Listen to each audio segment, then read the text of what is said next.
What can 500 years of Korean history teach us about surviving chaos?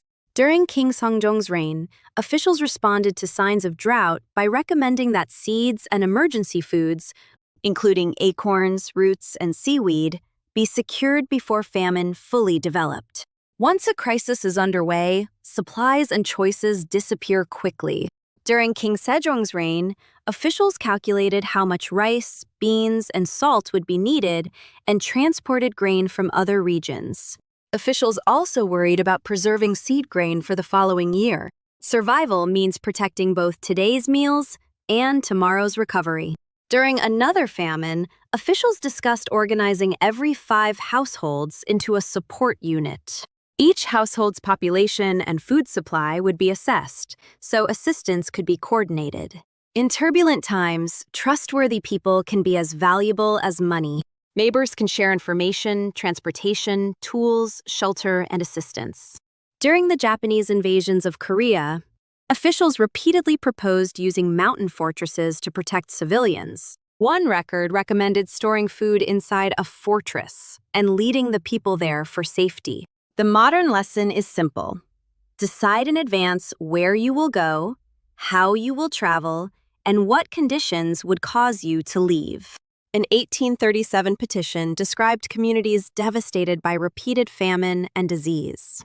The remaining people had no food for farming, no capital for trade, and no ability to leave.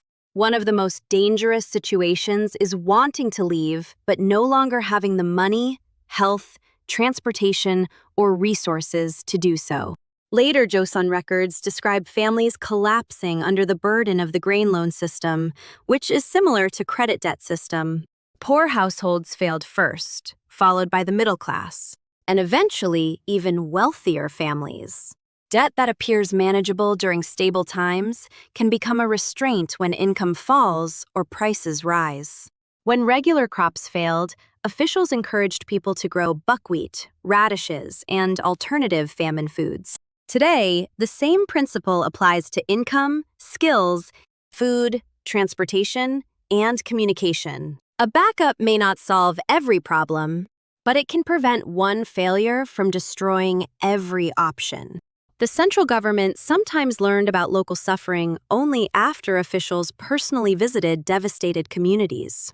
One official reported seeing nearly empty villages and investigated the grain loan credit debts burdens contributing to the collapse of whole villages. Use credible official information, but also observe local conditions and compare multiple reliable sources.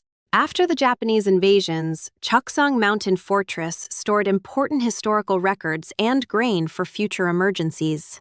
Emergency reserves must be created before they are urgently needed. Food, water, medicine, cash, documents, and backup power can reduce dependence on disrupted systems. Food gives you time.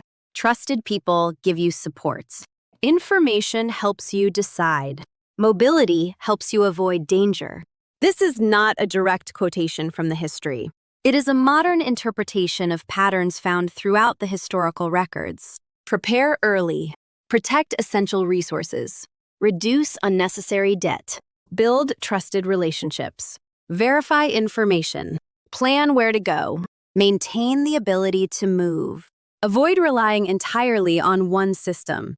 Most importantly, preserve your choices.